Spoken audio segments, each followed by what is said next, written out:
नमस्कार, मैं हूं मृत्युंजय कुमार झा। शाम के 5:30 बज चुके हैं और अगले आधे घंटे तक आपके सवालों का सबसे बड़ा मंच तैयार है।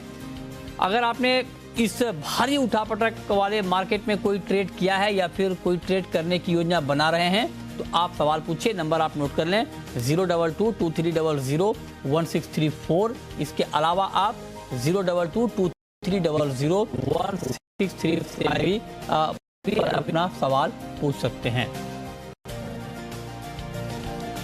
इस वक्त की एक बड़ी खबर है निकल को लेकर, जहां पर गिरावट आ गई है और आज की पूरी तेजी निकल की खत्म हो गई है। ऊपरी स्तर से निकल में करीब 50% तक की गिरावट आ गई है। अब आप देखिए मार्केट लाल निशान में है, 5% से ज्यादा की गिरावट के साथ इस वक्त ट्रेड कर रहा है और ऊपरी स्तर से 50% तक आज निकल के दाम टूट चुके हैं। बहुत भारी उठापटक माहौल में कल 90% तक की तेजी एलएमई पर आई थी। एमसीएक्स पर 70% के आसपास कल दाम बढ़े थे, लेकिन आज जैसे ही एलएमई पर इस भारी तेजी को देखते हुए ट्रेडिंग रोकी गई, उसके बाद गिरावट का सिलसिला एमसीएक्स पर भी शुरू हो गया और तेज गिरावट इस वक्त निकल की कीमतों में दिख रहा है। हमारे साथ बातचीत के लिए 4 खास मेहमान हैं। राजीव कपूर हैं ट्रस्टाइन के, सचिन गुप्ता हैं चॉइस ब्रोकिंग के, कुणाल शाह हैं निर्मल बैंक के और नवनीत दमानी हैं मोतीलाल ओसवाल के। आप सभी का बहुत बहुत स्वागत है। सबसे पहला सवाल कुणाल जी आपसे होगा, क्या ये मान लिया जाए कि निकल का गेम ओवर? जी हाँ मृत्युंजय जी, मुझे नहीं लग रहा है कल ये जब अगर कल एलएमई ट्रेडिंग रिज्यूम करता है तो मुझे लग रहा है ये लोअर फ्लोर ही नीचे ही जाएगा। बिकॉज सीसीबीआई ग्लोबल मार्केट्स का स्टेटमेंट आया है अभी 15-20 मिनट पहले कि उन्होंने निकल का एलएमई पे जितना भी मार्जिन कॉस्ट थे आज की प्राइस क्लोजिंग वो सब पे कर दिया है और उन्होंने कहा उन्होंने उनकी पोजीशंस ऐसे ही रखी है।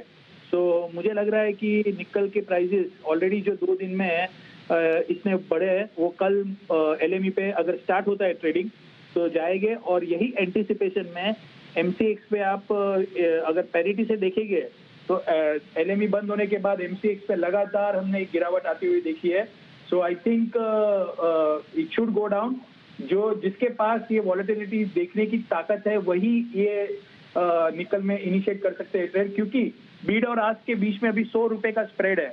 सो अगर आप एक लॉट भी बेचते हो तो सीधा आपको 1.5 लाख रुपए का तो प्लस माइनस आपको बेचने में ही हो जाए, बेचने में ही लग जाएगा। 3620 सेलर है, 3525 बायर है।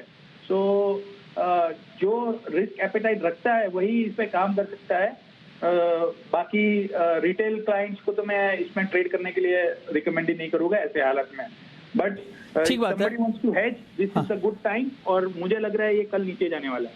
अच्छा, आप करें कल और नीचे जा सकता है निकल का भाव। नवनीत जी आप क्या कहेंगे, आपको क्या लगता है?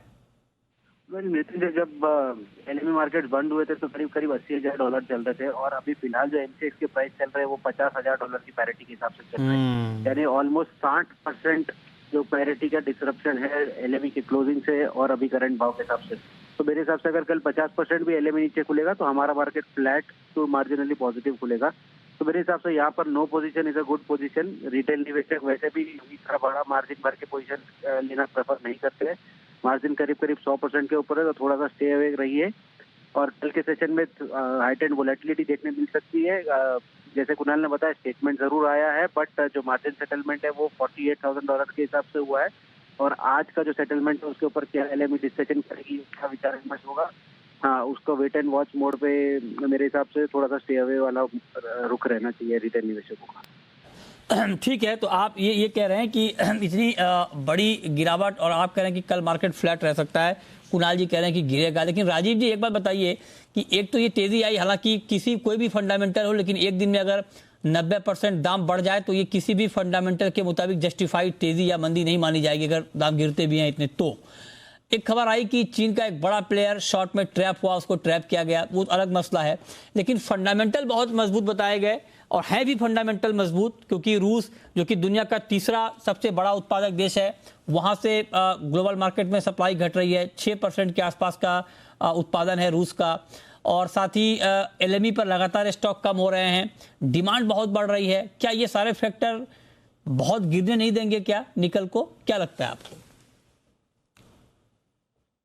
फैक्टर्स के को लेकर ही जो फियर स्ट्रोक किया और बियर्स ट्रैप हुए, और उसके कारण ही हमने 2 दिन में जो बढ़त आते हुए देखी थी, जो कि आज के इंट्राडे स्तर के हिसाब से अगर इंडियन मार्केट की बात करूं 5600 रुपए का स्तर गया, और बाजार फ्राइडे को जो बंद हुआ था मृत्युंजय जी, वो 2200 पे बंद हुआ था इंडिया का।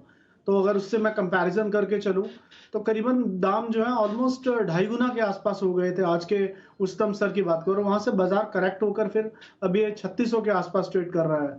तो अगर बाजार वापस, क्योंकि निकल एक कमोडिटी है, ना कि कोई एक इंडिविजुअल स्टॉक है जिसको कि कॉर्नर किया जा सके और अल्टीमेटली सप्लाईज जो है इसकी स्टॉक हो जाए। डेफिनेटली सप्लाई स्टॉक हो जाएंगी, और निकल एक ऐसी कमोडिटी नहीं है जिसके बिना हमारा जीवन नहीं चलेगा। जीवन डेफिनेटली चलेगा, और उसको रहते ही अभी जो कोलैप्स भी आया है कमोडिटी में, अभी हमने 2000 पॉइंट का स्ट्रेट अवे कोलैप्स देखा है। तो डेफिनेट जैसा कि कुणाल जी ने बताया, नवनीत जी ने बताया कि जो भी छोटे ट्रेडर हैं उनको डेफिनेटली अवॉइड करना चाहिए। और निकिल में आज की डेट में नो ट्रेड का मतलब you are doing actually a good trade. Sitting with the no trade is also a no trade. ठीक बात है, मतलब आप कह रहे हैं कि मार्केट से दूर रहना बेहतर है, क्योंकि इतना ज्यादा फ्लक्चुएशन है, इतनी जबरदस्त उठापटक कि आप कल्पना नहीं कर सकते, और इस तरह की हलचल जब मार्केट में होती है तो ट्रैप होने का खतरा बढ़ जाता है। सचिन जी, आप क्या कहेंगे? हाँ, गुड इवनिंग मृत्युंजय जी। जी बिल्कुल, मैं तीनों ही सहयोगियों की बात से जो है बिल्कुल सहमत हूँ। यहाँ पर जिस तरीके की वॉलेटिलिटी हमने देखी है और हायर लेवल से वापस एक पैनिक सेल ऑफ आता हुआ देखा है, मार्केट जो है ऑलमोस्ट फ्लैट आ गया है जिस तरीके की मॉर्निंग में तेजी थी। तो स्टे अवे फ्रॉम द निकल, आई वुड सजेस्ट यहाँ पर जो है ट्रेड लेने से बचा जाए, वही ज्यादा बेटर है। ओके, तो आप कह रहे हैं कि ट्रेड लेने से बचा जाए तो बेहतर है, सारे एक्सपर्ट यही बात कह रहे हैं। लेकिन कुणाल जी, एक बात आप बताइए कि आप निकल का फेयर प्राइस कहां पर मानते हैं? मान लीजिए ये ठीक है, ये तो बहुत पैनिक रिएक्शन था मार्केट का और जो भी हुआ, लेकिन एक फंडामेंटल को देखते हुए फेयर प्राइस आपको क्या लग रहा है? नवनीत जी, यही सवाल आपसे। वेल मृत्युंजय, करीब करीब $30,000 के आसपास का एक फेयर वैल्यू क्रिएट होता है। और हम बात करें कि रशिया की तरफ से जो सप्लाई का डिस्ट्रप्शन है, तो रशिया करीब 6% ऑफ वर्ल्ड निकल प्रोड्यूस करता है, इसमें से 3% खुद ही कंज्यूम कर लेता है। तो ग्लोबल मार्केट्स में तो 3% के आसपास का ही सप्लाई डिस्ट्रप्शन होगा अगर मटेरियल 0% मटेरियल रशिया से आना नहीं है। तो मेरे हिसाब से इतना बड़ा जो रैली हुआ है वो it is more than market game, more than broker game then actual demand supply fundamental, या स्टील की तरफ से जो डिमांड आ रही है, या किसी भी हम ईवी डिमांड को उसको एक्सपेक्ट करें। तो लार्जली ये जो गेम है वो प्ले आउट हो चुका है, और कल के सेशन में किस तरह से इसका रुख रहेगा, एलएमई का क्या स्टांस रहेगा, और किस तरह से कल के ओपनिंग टिक्स हमको देखने मिलते हैं, वो उसमें बहुत कुछ डिपेंड करेगा। आज के दिन के लिए मुझे लगता है कि थोड़ा सा कारोबार अब सुस्त हो गया है और यहाँ पर ट्रेडिंग एक्टिविटी काफी स्लो हो गई है। एंड सेल ऑन रैली वाली स्ट्रेटेजी डेफिनेटली आज वर्कआउट करिए, बट कल क्या होगा वो वेट एंड वॉच मोड में ही रहेगा। कुणाल जी, आपके हिसाब से एमसीएक्स पर फेयर प्राइस क्या होना चाहिए सर निकल का, अभी फंडामेंटल को देखते हुए? देखिए, फंडामेंटल कमोडिटी में शॉर्टेज का कोई प्राइस नहीं होता है, पर ये जो हुआ है ये लॉजिकली जस्टिफाई नहीं हो पा रहा है। तो मेरी राय में ये अगर मामला जो शॉर्ट स्क्वीज है वो मैटर अगर फिनिश हो जाता है, तो मुझे लग रहा है कल 2700 के आसपास एक बार निकल नीचे आना चाहिए। अच्छा, आपको लगता है 2700-2800 के आसपास एक बार निकल आना चाहिए। अच्छा, एक बात और कुणाल जी, जो क्योंकि कहा जा रहा है कि रूस एक बड़ा सप्लायर है, डिमांड बहुत बढ़ रही है स्टेनलेस स्टील में, ईवी में, तो क्या ये जो फैक्टर हैं ये लंबे समय तक निकल को सपोर्ट देते रहेंगे क्या? मृत्युंजय जी, अभी लंदन मेटल एक्सचेंज ने एक अनाउंसमेंट किया है। लंदन मेटल एक्सचेंज पे जो भी निकल के ट्रेड हुए हैं आफ्टर कल रात से 8 मार्च 2022 तक, वो सभी ट्रेड को कैंसिल किया जाएगा, ऐसा एलएमई ने अभी एक बयान दिया है। तो ये भी एक नया जस्ट अभी ताजा एक खबर आई है, तो इसके कारण मुझे लग रहा है कि निकल में और गिरावट बढ़ेगी, और ये तो अभी मुझे लग रहा है कंफर्म नीचे ही जाएगा। ओह, ठीक है, तो आप कह रहे हैं कि कंफर्म नीचे ही जाएगा। ये तो निकल की कहानी हुई, लेकिन अब हम बात करते हैं क्रूड की कहानी की। और क्रूड की कहानी भी आप देखिए किस रफ्तार से मार्केट ऊपर गया था, और अब तो रूस ने चेतावनी दी है कि अगर रूस से कच्चे तेल की सप्लाई को रोका गया तो ग्लोबल मार्केट में दाम $300 तक भी जा सकते हैं। ये चेतावनी रूस की तरफ से आई है। और आज हालांकि मार्केट में बहुत ज़्यादा तेज़ी नहीं है, लेकिन फिर भी आप बताइए कि $300 की चेतावनी रूस की तरफ से दी जा रही है। हालांकि रूस का अपनी जगह बात अलग है, लेकिन प्राइस क्या होगा अलग मसला है। लेकिन रूस चाहता है कि रूस के ऑयल के ट्रेड पर कोई प्रतिबंध ना लगे, जिसकी आशंका इस वक्त दिख रही है और जिसके आधार पर मार्केट ने रिएक्ट भी किया है। ओपेक ने भी कहा है कि रूस से जो सप्लाई कम होगी उसकी भरपाई बहुत आसान होगी नहीं। तो ऐसे में नवनीत जी, क्या लगता है क्रूड के फ्यूचर आपको? मुझे लगता है क्रूड में अच्छी खासी रैली हम देख चुके हैं और करीब $80 से $120 का जो मूव देखा है वो कहीं ना कहीं रशिया, यूक्रेन, रिस्क प्रीमियम बोल लीजिए, वो काफी हद तक फैक्टर इन हो चुका है।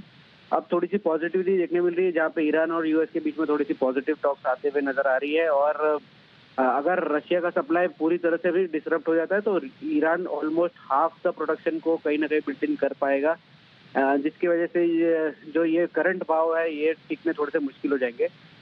ओनली कैविएट इज, अगर यूएस ने बहुत मेजर सैंक्शंस इंपोज किए रशिया के ऊपर, जो कि फिलहाल स्थिति नहीं है, तो ये भाव फिर से एक तेजी का रुख पकड़ेंगे। अदरवाइज मुझे लगता है सेल ऑन रैली वाला रुख आपको मिल जाएगा।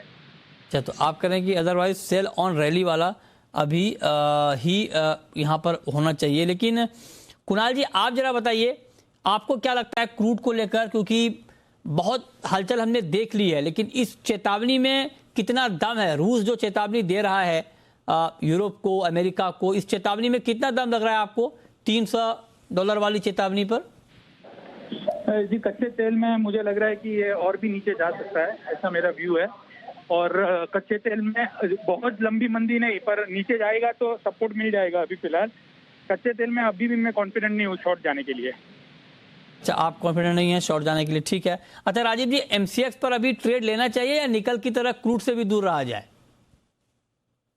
हाँ मृत्युंजय जी, क्रूड में ट्रेड लिया जा सकता है। हालांकि क्रूड में भी जो देखो वॉलेटिलिटी नहीं है, बट वॉलेटिलिटी ना होने के बावजूद भी क्रूड में जो है ₹100 की मूवमेंट देखने को मिल रही है हर आधे एक घंटे के अंदर। जो एक कैंडल है, छोटा कैंडल भी, उसका साइज भी हाई लो का, वो भी करीबन 100 से ₹150 का है मृत्युंजय जी। मुझे लगता है क्रूड में अभी तो खरीदारी करके ही ट्रेड करना चाहिए। अगर 9400 का भाव मिले आज इंटरडे में, खरीद के चल सकते हैं 90 to 80 के स्टॉप लॉस से, और मुझे लगता है 9600 तक के टारगेट देखने को मिल सकते हैं। ओके सचिन जी, आपका टेक्निकल चार्ट क्या कहता है अभी क्रूड को लेकर? जी बिल्कुल, हमारा टेक्निकल चार्ट भी अभी यहाँ पर बुलिश रिप्रेजेंट ही कर रहा है। हमें लगता है एक बार बाय ऑन डिप्स की स्ट्रेटजी यहाँ पर रखना चाहिए और अराउंड 9370 9380 के आसपास इनकेस प्राइस मिलते हैं तो वहां से बाय इनिशिएट कर सकते हैं। 9300 का एक स्ट्रिक्टली एक स्टॉप लॉस लेना रहेगा। हायर साइड पोटेंशियल हमें लगता है एक बार 9500 प्लस तक के लेवल्स देखने को मिल सकते हैं। ओके, तो ये राय हो गई आपकी क्रूड के ऊपर। अच्छा कुणाल जी, बुलियन मार्केट में बहुत करंट तो है ही, आज भी देखिए 54,000 के ऊपर गया था गोल्ड का भाव, चांदी के दाम भी बढ़े हैं। कहाँ रुकेगा सर, रुकेगा भी या नहीं? मतलब आपको लगता है कि गोल्ड के लिए तो एक बड़ा फंडामेंटल सामने है ही, अमेरिका की महंगाई, इन्वेस्टमेंट डिमांड, क्या लगता है प्राइस आपको? गोल्ड तो मेरी राय में नीचे ही लग रहा है। गोल्ड में तो कोई मंदी लग नहीं रही है ज्यादा, गोल्ड के प्राइसेस तो ऊपर ही लग रहे हैं।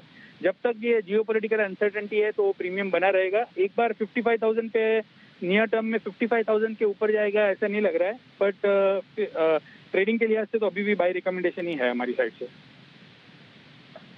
चांदी पर आपका व्यू कुणाल जी, सिल्वर पर? सेम है, इफ गोल्ड और सिल्वर दोनों में, सिल्वर भी 71,000 पे आप बाय कर सकते हैं, 72,800 72,900 के टारगेट के लिए। ओके, तो चांदी पर भी आपकी राय तेजी की है। बहुत शुक्रिया कुणाल जी और नवनीत जी आपका जुड़ने के लिए और डिटेल में बताने के लिए कि क्या होगा बुलियन क्रूड का फ्यूचर आगे के लिए। लेकिन ट्रेडिंग के पॉइंट ऑफ व्यू से अगर पोजिशनल ट्रेड किसी को लेना हो सचिन जी, तो गोल्ड में पोजिशनल पॉइंट ऑफ व्यू से क्या नजर रखनी चाहिए, क्या करना चाहिए? जी मृत्युंजय जी, पोजिशनल पॉइंट ऑफ व्यू से भी गोल्ड का ट्रेंड जो है अभी अपसाइड का ही लग रहा है और जिस तरीके से गेन होल्ड करता हुआ नजर आ रहा है डे ऑन डे बेसिस पे, गोल्ड के अंदर पोटेंशियल हमें लगता है कि एक बार 55,000 55,500 तक के आसपास के लेवल्स जो है वो पोजिशनल में देखने को मिल सकते हैं। ऑल्दो अगर बाइंग की हम बात करें तो कोई भी डिप इफ इन केस मिलती है यहाँ पे गोल्ड में 53,700 53,600 तक के लिए भी, तो वहां से एक बार बाइंग की अपॉर्चुनिटी देख सकते हैं। हायर साइड में 55,000 55,500 टारगेट के लिए। ओके, ठीक है। अच्छा एक बात बताइए राजीव जी कि निकल के अलावा बाकी मेटल में भी बहुत रैली हमने देखी, कॉपर भी ऑल टाइम हाई पे, जिंक, लेड, निकल सबके सब ऑल टाइम हाई पे। बाकी मेटल पर क्या नजरिया है आपका? मृत्युंजय जी देखिए, वॉलेटिलिटी सभी बेस मेटल्स में बहुत ज़्यादा है। अगर मैं आज एल्युमिनियम, एक ऐसी कमोडिटी जो कि लेस वॉलेटाइल मानी जाती थी, उसमें भी अगर आज मैं हाई और लो की बात करूं तो करीबन 80 से 85 रुपए का हाई लो का गैप है अभी का। बट जो एक गिरावट आई है इसमें ऐसा लगता है कि कॉपर, एल्युमिनियम, इन पे एक सपोर्ट लेवल है अराउंड। एल्युमिनियम में 280 के आसपास एक सपोर्ट लेवल दिखता है, कॉपर में 840 के आसपास एक सपोर्ट लेवल दिखता है। तो अगर किसी को कुछ ट्रेड करना है, हालांकि देखिए बेस मेटल्स में अभी जो भी ट्रेड है वो काफ़ी रिस्की रहेंगे और एडवाइजेबल होगा कि जो भी ट्रेड लें इंट्राडे के लिए लें, उन्हें कैरी नहीं करें, क्योंकि काफ़ी न्यूज़ ड्रिवन चलने वाला है टोटल बेस मेटल। तो 840 के आसपास मुझे लगता है कॉपर एक बेहतरीन बाय बन सकता है। इसमें एक छोटा स्टॉप लॉस रखना है 8 रुपए का, 832 रुपए का, और लगता है कि एक रिकवरी में कॉपर फिर से 855, 860 तक का लेवल दिखा सकता है। ओके, अब हम शुरू करते हैं सवाल और जवाब। पहला सवाल है भागीरथ का, पूछिए भागीरथ जी। सर जी, जीरे में तेजी आने की संभावना है क्या फिर, और कब तक आएगी? जीरे में, ओके, बताइए सचिन जी। जी बिल्कुल, जीरे का ओवरऑल आउटलुक अगर देखा जाए फंडामेंटली तो काफी पॉजिटिव है, और जिस तरीके के सेंटिमेंट सेलिंग हमने हायर लेवल से जरूर आती हुई देखी है, बट आज के ट्रेडिंग सेशन में जो है एक अच्छा रिवर्सल लोअर लेवल से जो है वो जीरे में लौटता हुआ नजर आया है। अगर जीरे के अप्रैल वायदे की मैं बात करूं तो कहीं ना कहीं जो है वो पॉजिटिव साइड के मोमेंटम्स यहाँ पे नजर आ रहे हैं। 20,500 20,700 के लेवल्स बेस्ट है यहाँ पर बाइंग प्रोस्पेक्ट से, तो डेफिनेटली यहाँ पे बाय साइड में रहा जा सकता है। 20,100 का एक स्टॉप लॉस रहेगा। अपसाइड पोटेंशियल्स वापस से जो है यहाँ पे हमें लगता है कि इमीडिएट टारगेट 21,500 और 21,700 तक के लिए देखने को मिलेंगे। तो चलिए अगले कॉलर का हम रुख करेंगे, लेकिन एक बार आपको फिर से निकल दिखाते हैं कि क्या हो रहा है निकल में। देखिए निकल के दाम 14% गिर गए हैं इस वक्त, और निकल अब 3300 के भी नीचे आ गया है। तो लगातार ये गिरावट बढ़ रही है, तो मतलब 15% अभी नीचे है और 50% तक ऊपर गया था। तो मतलब आप ये मान के चलें कि ऊपरी स्तर से 65% के आसपास की गिरावट निकल में आज में आ चुकी है। 65%, आप इतिहास का हिस्सा बन रहे हैं। बताइए, एक दिन में किसी कमोडिटी में इतना बड़ा एक्शन, इतनी बड़ी हलचल किसी ने अब तक नहीं देखी होगी कि एक ही दिन में मार्केट 65% ऊपर नीचे हो जाए। चार्ट जरा देखिए आप और मार्केट की चाल को देखिए। चलिए, इस पर हम लगातार नजर हमारी बनी हुई है। लोकेश इस वक्त हमारे साथ जुड़े हैं, बताइए लोकेश जी। सर सोयाबीन 8.5 कब तक हो जाएगी? सोयाबीन तो चलिए खैर फ्यूचर में भी नया सौदा नहीं हो रहा है, लेकिन बताइए राजीव जी, फिर भी क्या लगता है स्पॉट मार्केट का व्यू आपको सोयाबीन पर? मृत्युंजय जी, मैं सोयाबीन ट्रैक नहीं कर रहा हूँ स्पॉट में। सचिन जी, आप कर रहे हैं track? Sachin ji sorry sir, spot तो मैं भी अभी ट्रैक नहीं कर रहा हूँ। जब से फ्यूचर्स में बंद हुआ है तो स्पॉट में ट्रैक करना भी बंद ही किया। अच्छा, आप दोनों ने ट्रैक करना छोड़ दिया, ये तो ठीक बात नहीं है सर। बताइए, फ्यूचर बंद हुआ तो आप सोयाबीन को भूल जाएंगे? सोयाबीन तो है ही ना सर। ठीक है, चलिए हम स्पॉट के एक्सपर्ट से आपके सवाल का जवाब लेंगे, आपको बताएंगे। लेकिन रूपराम इस वक्त हमारे साथ जुड़े हैं, बताइए रूपराम जी। हाँ, गुड इवनिंग जी पूछें सर। कॉटन पे सवाल है सर। कॉटन में क्या रेट अब ऊपर जाएंगे या डाउन होंगे? कॉटन में बताइए सचिन जी क्या होगा, और डिमांड कैसी है इसकी? जी बिल्कुल सर, फंडामेंटल्स कभी सपोर्टिव है कॉटन के लिए। ओवरऑल डिमांड जो देखा जाए वो भी कहीं ना कहीं पॉजिटिव साइड की नजर आ रही है। टेक्निकल चार्ट्स पर भी जो है एक साइडवेज मोमेंटम हम एट प्रेजेंट जो है कॉटन के अंदर देख रहे हैं। बट वहीं डाउन साइड की अगर हम बात करें तो काफी कैप नजर आता है। डाउन साइड में एक अच्छा खासा सपोर्ट नजर आ रहा है 36,300 के आसपास में, और फर्दर अपसाइड की जो रैली जो पोटेंशियल टारगेट लगते हैं हायर साइड में, हमें लगता है एक बार 37,800 और 900 तक के इमीडिएट टारगेट्स यहाँ पे देखने को मिल सकते हैं। फर्दर उन लेवल्स पर अगर कॉटन सस्टेन करता है तो 38,300 और 500 तक के लिए भी जो रैली है वो एक्सटेंड हो सकती है। तो ओवरऑल आउटलुक यहाँ पर जो है वो पॉजिटिव साइड का ही है। ठीक है, तो आप करें कि ओवरऑल आउटलुक पॉजिटिव है, उस पर आप नजर रखिए। अच्छा, नेचुरल गैस का मार्केट राजीव जी कैसा लग रहा है अभी आपको? एनजी में क्या किया जाए? मृत्युंजय जी, नेचुरल गैस में भी ऊपरी स्तर से काफी घटत देखने को मिली है। 400 रुपये कल के उच्चतम स्तर थे इसके, और वहां से बाजार लगातार गिरावट का रुख बनाया हुआ है। मुझे लगता है बाजार में और गिरावट गहरा सकती है।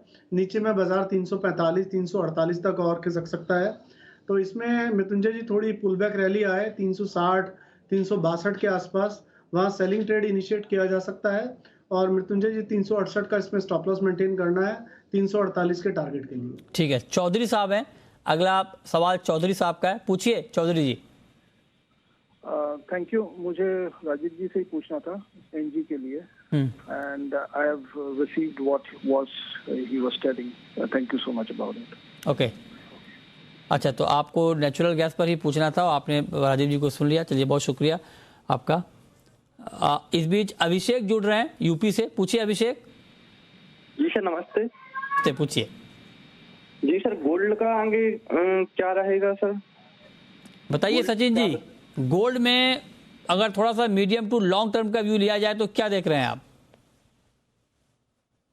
जी बिल्कुल सर, आउटलुक जो है अभी भी पॉजिटिव नजर आ रहा है। जिस तरीके की अनसर्टेनिटी मार्केट में बनी हुई है, काफी पॉजिटिव फैक्टर है गोल्ड के लिए। और हमने ऑल्दो डाउनसाइड से एक अच्छा खासा मोमेंटम गोल्ड के अंदर आता हुआ नजर भी आया है। और ये अनसर्टेनिटी जिस तरीके से कंटिन्यू रहती है तो गोल्ड के अंदर भी सपोर्टिव मोमेंटम यहाँ पर नजर आएगा। साथ ही साथ अगर लाइक यूएस यूक्रेन की बात को छोड़ के अगर हम यूएस के इन्फ्लेशन पर फोकस करें तो वहां पर भी जो है कहीं ना कहीं लाइक पॉजिटिव फैक्टर्स गोल्ड के लिए लगातार बने हुए हैं। तो गोल्ड के अंदर जो है शॉर्ट टू मीडियम टर्म में हमें लगता है कि एक अच्छी तेजी जो है गोल्ड के अंदर कंटिन्यू रहेगी। कोई भी डिप मिलती है वहां से बाय पोजीशन से इनिशिएट करने की सलाह रहेगी। ओवरऑल इमीडिएट टारगेट की अगर हम बात करें तो जैसे कि हमने अभी भी बताया था, 55,000 से लेके 55,500 तक के इमीडिएट टारगेट जो है वो गोल्ड में टेस्ट करते हुए नजर आएंगे। ओके, अजय हैं हमारे साथ, जुड़ रहे हैं इस वक्त। पूछिए अजय जी। सर 3400 पे कॉटन सीड ऑयल एक ले रखा है 5 लॉट, क्या दोबारा भाव आ सकते हैं जी? 3400 पे, बताइए सचिन जी। 3400 पे उन्होंने लिया हुआ है। जी बिल्कुल सर, कॉटन सीड के अंदर भी जो है वो तेजी का ही आउटलुक है और फंडामेंटल्स काफी सपोर्टिव है यहाँ पे। तो हमें लगता है ये तेजी जो है वो कंटिन्यू हो सकती है। अप्रैल कॉन्ट्रैक्ट में यहाँ पे सजेस्ट करना चाहेंगे, जिस तरीके की क्लोजिंग लाइक कल की एक कैंडल फॉर्म हुई है और आज थोड़ा सा डाउनसाइड मोमेंटम देखा है। हमें लगता है एक बार वापस से 3200 के ऊपर प्राइसेस जैसे सस्टेन होते हैं तो रैली जो है वो अपसाइड की कंटिन्यू होती हुई नजर आएगी और इमीडिएट टारगेट जो है वो 3350 के आसपास के देखने को मिलेंगे।